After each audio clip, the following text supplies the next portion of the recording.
Apakah orang yang sudah meninggal mengawasi orang yang masih hidup?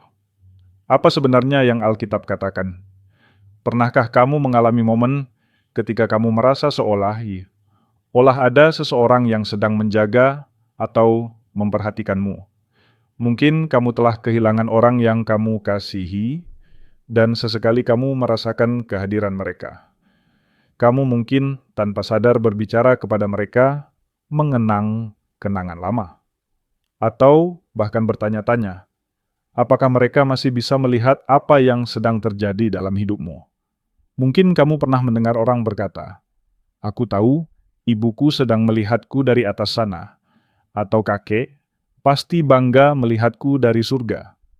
Tetapi pernahkah kamu berhenti sejenak dan bertanya, apakah itu benar? Apakah Alkitab benar-benar mengatakan bahwa orang-orang terkasih kita yang sudah meninggal, entah berada di surga atau di tempat lain, dapat mengawasi kita? Apakah mereka bisa melihat apa yang kita lakukan, mendengar apa yang kita katakan, atau mengetahui apa yang sedang terjadi dalam hidup kita? Atau apakah ini hanya sesuatu yang ingin kita percayai karena memberikan rasa nyaman? Hari ini kita akan menyelami kitab suci lebih dalam untuk mengungkap kebenarannya.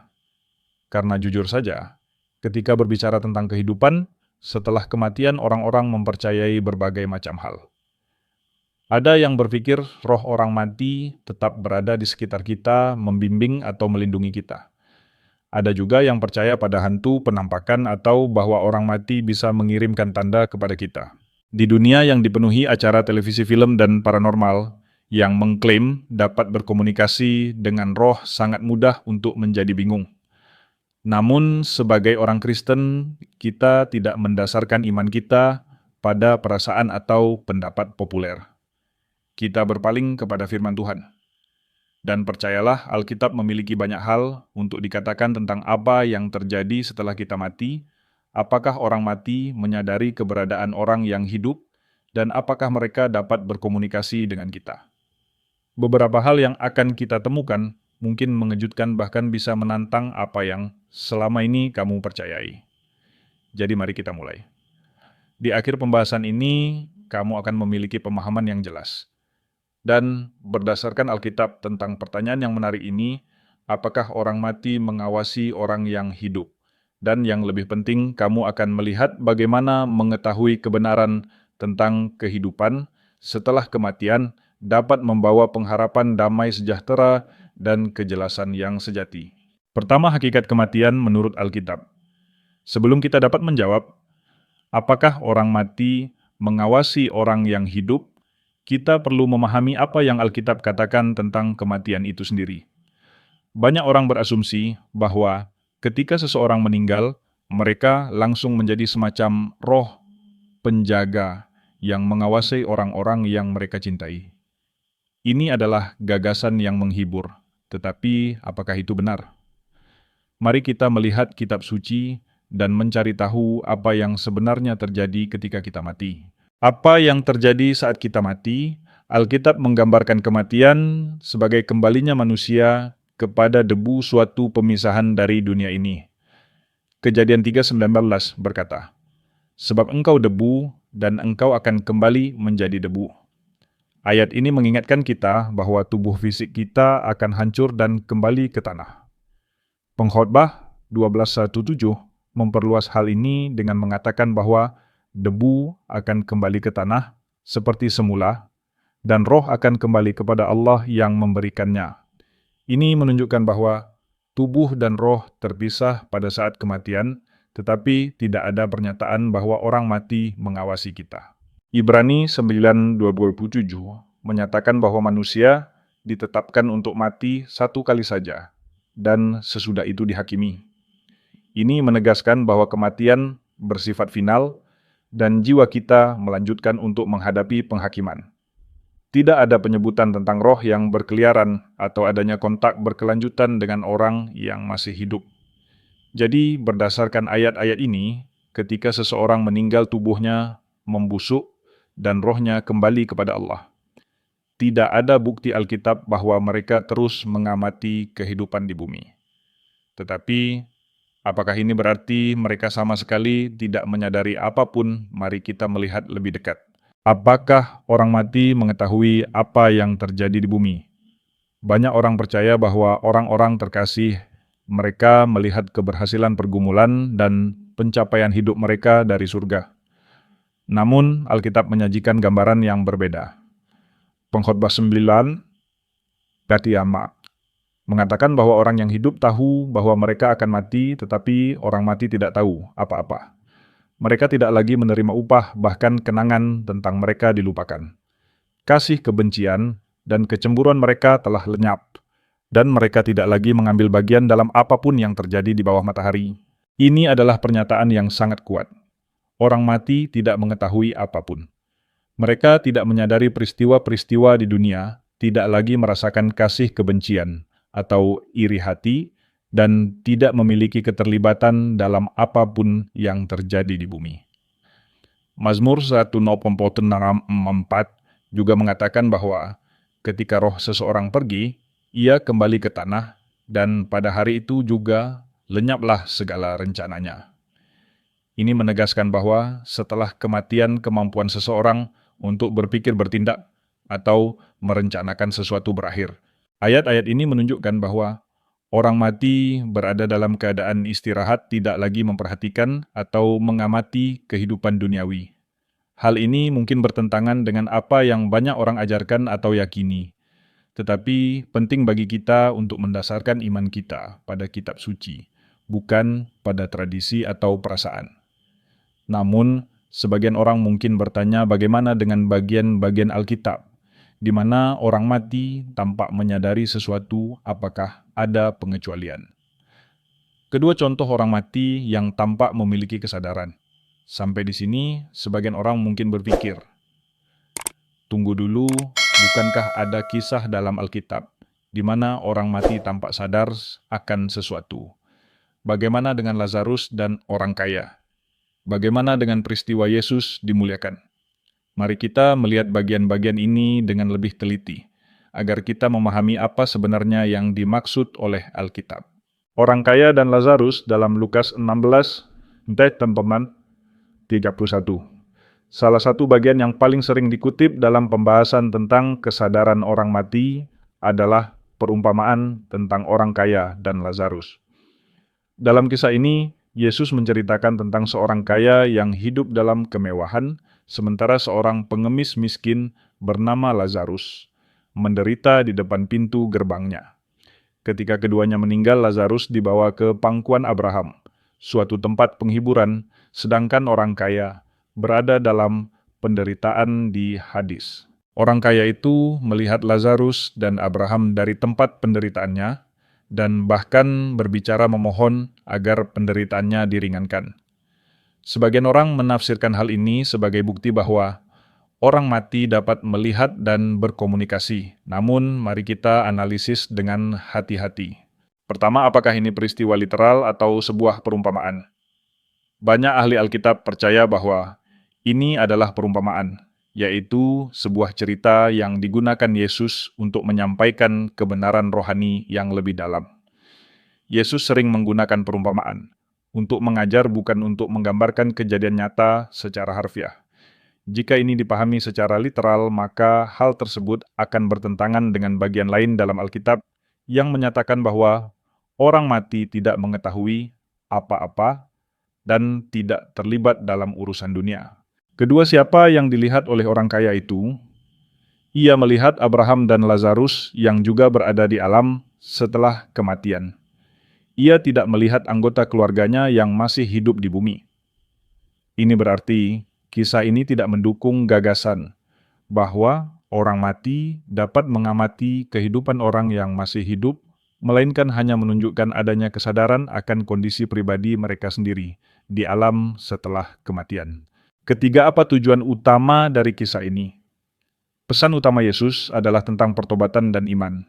Orang kaya itu ingin agar seseorang diutus untuk memperingatkan keluarganya supaya mereka bertobat. Tetapi Abraham menjawab bahwa mereka sudah memiliki Musa dan para nabi, yaitu firman Allah. Firman Tuhan sudah cukup. Jadi, perumpamaan ini mengajarkan tentang penghakiman dan tanggung jawab manusia, bukan tentang orang mati yang mengawasi orang hidup. Dengan demikian, meskipun kisah ini menggambarkan suatu bentuk kesadaran di alam, setelah kematian hal itu tidak mendukung gagasan bahwa orang mati sedang memperhatikan kehidupan kita. Peristiwa Yesus dimuliakan dalam Matius 17:40. Bagian lain yang sering menimbulkan pertanyaan adalah peristiwa pemuliaan Yesus. Dalam peristiwa ini, Yesus membawa Petrus, Yakobus, dan Yohanes ke atas sebuah gunung. Di sana Yesus berubah rupa, dan Musa serta Elia menampakkan diri dan berbicara dengannya. Jika Musa dan Elia telah meninggal berabad-abad sebelumnya, bagaimana mereka bisa muncul dan berbicara? Ada beberapa hal penting yang perlu dipertimbangkan. Musa dan Elia tidak datang untuk mengunjungi para murid atau berinteraksi dengan dunia secara umum. Mereka muncul untuk suatu tujuan ilahi yang sangat spesifik. Ini adalah peristiwa supranatural yang luar biasa, bukan kejadian yang terjadi sehari-hari. Para murid tidak memanggil mereka dan mereka juga tidak muncul untuk mengamati kehidupan manusia. Selain itu, Elia sebenarnya tidak mengalami kematian seperti manusia pada umumnya. Ia diangkat ke surga dalam kereta berapi, sehingga kemunculannya bersifat unik. Peristiwa pemulihan ini tidak membuktikan bahwa orang mati mengawasi kita, melainkan menunjukkan bagaimana Allah menyatakan kemuliaan Kristus kepada para muridnya, Roh Samuel dan Raja Saul, dalam 1 Samuel 28:3-20. Salah satu kisah yang paling membingungkan adalah ketika Raja Saul meminta seorang pemanggil arwah untuk memanggil Nabi Samuel. Saul yang putus asa mencari petunjuk sebelum peperangan, lalu mendatangi seorang perempuan di Endor dan memintanya memanggil roh Samuel. Mengejutkan, sosok Samuel muncul dan memberitahu Saul bahwa ia akan mati dalam pertempuran keesokan harinya. Hal ini menimbulkan pertanyaan besar. Apakah ini benar-benar Samuel jika? Ya, apakah ini membuktikan bahwa orang mati dapat berkomunikasi dengan orang hidup? Ada beberapa poin penting yang harus diperhatikan. Pertama, Alkitab dengan tegas melarang praktik memanggil arwah atau berkonsultasi dengan orang mati seperti tertulis dalam Ulangan 18:10-12. Karena itu, apa yang dilakukan Saul adalah dosa serius. Kedua, beberapa orang percaya bahwa Allah mengizinkan Samuel muncul sebagai pengecualian khusus untuk menyampaikan penghakiman kepada Saul. Namun, banyak ahli lain percaya bahwa yang muncul itu adalah roh jahat yang menyamar sebagai Samuel. Bahkan jika itu benar-benar, Samuel peristiwa ini jelas merupakan kejadian luar biasa, bukan pengalaman yang normal. Tidak ada indikasi bahwa orang mati biasanya mengawasi atau berkomunikasi dengan orang hidup. Sebaliknya, kisah ini berfungsi sebagai peringatan keras tentang bahaya mencari jawaban melalui praktik spiritual yang dilarang. Ketiga, perspektif surga, apakah orang-orang kudus mengawasi kita? Sampai sejauh ini kali ini, kita telah melihat bahwa Alkitab menggambarkan kematian sebagai keadaan di mana orang mati tidak berinteraksi dengan atau mengamati orang yang masih hidup. Namun, bagaimana dengan mereka yang berada di surga? Apakah orang-orang kudus, yaitu mereka yang telah bersama Tuhan mengawasi kita? Banyak orang Kristen percaya bahwa orang-orang terkasih mereka di surga mengetahui apa yang sedang terjadi di bumi. Sebagian bahkan merasa terhibur dengan keyakinan bahwa orang tua pasangan atau anggota keluarga yang telah meninggal sedang melihat dari atas sana dan menyemangati mereka. Tetapi apakah keyakinan ini benar-benar didukung oleh Alkitab? Mari kita melihat ayat-ayat yang sering digunakan untuk mendukung gagasan bahwa orang-orang kudus di surga mengawasi kita dan memahami maknanya secara tepat. Awan saksi yang besar dalam Ibrani 12:1. Salah satu ayat yang paling sering dikutip adalah Ibrani 12:1 yang berkata bahwa kita dikelilingi oleh awan saksi yang besar dan karena itu kita harus menanggalkan segala beban dan dosa yang merintangi kita, serta berlomba dengan tekun dalam perlombaan yang ditentukan bagi kita. Sekilas ayat ini tampak menggambarkan orang-orang beriman di surga, sebagai penonton yang menyaksikan kita, seperti penonton dalam sebuah pertandingan. Gambaran ini memang indah, seolah-olah orang-orang terkasih kita sedang bersorak dari surga saat kita menjalani hidup di bumi. Namun, ketika kita melihat konteksnya, maknanya menjadi lebih jelas. Ibrani 12:1 langsung mengikuti Ibrani pasal 11 yang dikenal sebagai pasal iman. Dalam pasal tersebut, penulis mencantumkan daftar panjang tokoh-tokoh iman seperti Abraham, Musa, Nuh, dan banyak lainnya yang hidup dengan iman meskipun menghadapi penderitaan dan tantangan besar. Mereka disebut saksi bukan karena mereka sedang mengawasi kita secara harfiah, tetapi karena hidup mereka menjadi kesaksian tentang kesetiaan Allah. Dengan kata lain, mereka adalah saksi melalui teladan hidup mereka, bukan penonton yang sedang memperhatikan setiap langkah kita. Kisah iman mereka tertulis untuk mendorong dan menguatkan kita. Sama seperti ketika kita membaca tentang iman Daud atau Esther dan merasa terinspirasi, itu tidak berarti mereka sedang mengamati hidup kita saat ini. Demikian pula orang-orang kudus di surga tidak digambarkan sebagai pengamat kehidupan kita, melainkan sebagai contoh iman yang telah menyelesaikan perlombaan mereka. Jiwa-jiwa di bawah mesbah dalam Wahyu 6:9-11. Bagian lain yang sering menimbulkan pertanyaan adalah Wahyu 9:11. Dalam penglihatan ini, Yohanes melihat jiwa-jiwa orang yang telah dibunuh karena firman Allah dan kesaksian yang mereka pegang. Mereka berseru dengan suara nyaring menanyakan sampai kapan Tuhan akan menghakimi dan membalaskan darah mereka atas mereka yang tinggal di bumi. Sekilas ini tampak menunjukkan bahwa orang-orang di surga sadar akan apa yang terjadi di dunia. Namun ada beberapa hal penting yang perlu diperhatikan. Pertama, ayat ini tidak mengatakan bahwa jiwa-jiwa tersebut sedang melihat peristiwa di bumi secara langsung. Mereka hanya mengetahui bahwa penghakiman atas ketidakadilan belum terjadi. Kedua pengetahuan mereka bisa saja berasal langsung dari Allah, bukan dari hasil mengamati dunia. Ketiga kitab Wahyu penuh dengan bahasa simbolis dan penglihatan yang tidak selalu dimaksudkan untuk dipahami secara literal. Karena itu, meskipun bagian ini menunjukkan bahwa ada kesadaran akan rencana Allah dan keadilannya, hal ini tidak membuktikan bahwa orang-orang di surga sedang mengamati kehidupan manusia di bumi secara real time. Fokus utama dari bagian ini adalah kepastian bahwa Allah akan bertindak adil pada waktunya. Apakah malaikat mengawasi kita? Pertanyaan terkait lainnya adalah, jika orang-orang terkasih kita yang telah meninggal tidak mengawasi kita, apakah malaikat melakukannya? Alkitab dengan jelas mengajarkan bahwa malaikat terlibat dalam urusan manusia. Ibrani 1:14 mengatakan bahwa malaikat adalah roh-roh yang melayani diutus untuk melayani mereka yang akan menerima keselamatan. Ini berarti Allah memang mengutus malaikat untuk melindungi dan menolong umatnya, sesuai dengan kehendaknya. Namun Alkitab tidak pernah mengajarkan bahwa manusia yang meninggal berubah menjadi malaikat. Ini adalah kesalahpahaman yang sangat umum. Banyak orang berkata, surga mendapatkan satu malaikat lagi ketika seseorang meninggal. Tetapi secara alkitabiah malaikat dan manusia adalah dua jenis makhluk yang berbeda. Orang-orang kudus tidak menjadi malaikat dengan tugas mengawasi orang hidup. Jadi meskipun malaikat memiliki peran tertentu dalam rencana Allah dan dapat menjaga umatnya orang-orang terkasih kita yang telah meninggal, tidak diberikan peran tersebut. Mereka berada dalam tangan Allah menantikan penggenapan janjinya. Keempat, dapatkah orang mati berkomunikasi dengan orang yang hidup? Ini adalah pertanyaan besar. Jika orang mati tidak mengawasi kita, apakah mereka setidaknya bisa mengirimkan pesan kepada kita? Apakah mereka dapat berkomunikasi melalui mimpi, tanda-tanda, atau pengalaman supranatural?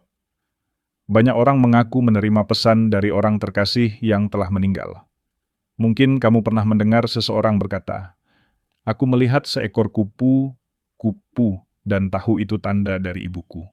Atau aku bermimpi kakekku berbicara kepadaku.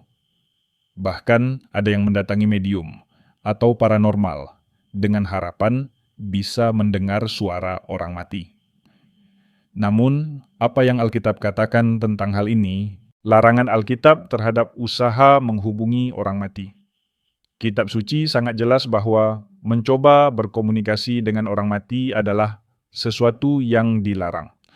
Ulangan 18:10-12 menyatakan bahwa tidak boleh ada di antara umat Tuhan seorang pun yang melakukan praktik sihir, meramal, menafsirkan pertanda, melakukan tenung, menggunakan mantera menjadi pemanggil arwah, atau memanggil orang mati. Semua praktik tersebut disebut sebagai kekejian di hadapan Tuhan. Allah memandang hal ini dengan sangat serius. Mengapa demikian? Karena ketika seseorang mencoba menghubungi orang mati, mereka sebenarnya tidak sedang berkomunikasi dengan orang-orang terkasih mereka. Mereka justru membuka diri terhadap penipuan rohani dan pengaruh roh jahat. Alkitab memperingatkan bahwa ada bahaya besar di balik praktik-praktik seperti ini. Penipuan roh jahat dan roh yang menyamar. Salah satu kebohongan terbesar yang disebarkan oleh iblis adalah gagasan bahwa kita bisa berbicara dengan orang mati.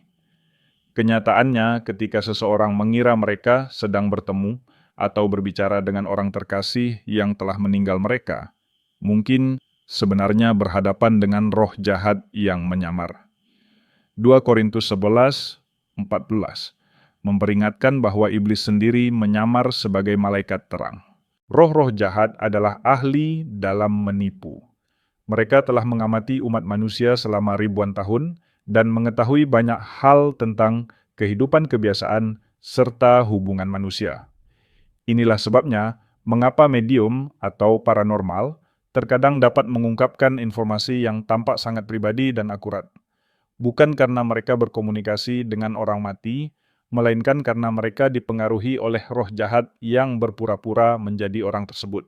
Alkitab memberikan contoh serius tentang hal ini dalam 1 Samuel 28 ketika Raja Saul mencari seorang pemanggil arwah untuk memanggil Nabi Samuel.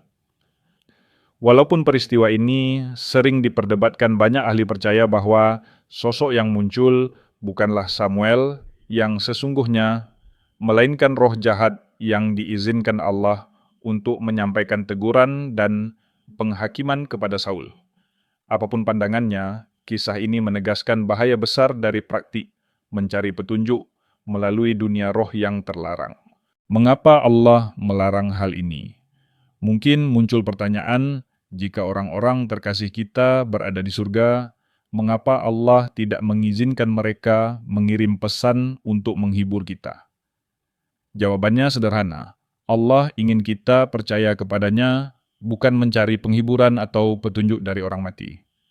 Yesaya 18 berkata, ketika orang berkata kepada kalian untuk meminta petunjuk kepada arwah atau roh peramal yang berbisik-bisik, bukankah seharusnya suatu bangsa meminta petunjuk kepada Allahnya? Mengapa meminta petunjuk kepada orang mati bagi orang hidup? Allah adalah sumber hikmat, penghiburan, dan bimbingan kita. Ia tidak ingin kita bergantung pada pengalaman supranatural yang menyesatkan. Sebaliknya, Ia mengundang kita untuk datang langsung kepadanya.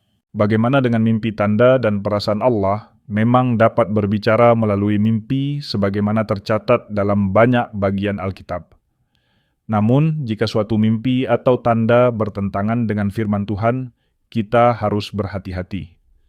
Jika mimpi tersebut menyiratkan bahwa orang mati sedang mengawasi atau berbicara kepada kita, maka hal itu tidak sejalan dengan ajaran Alkitab.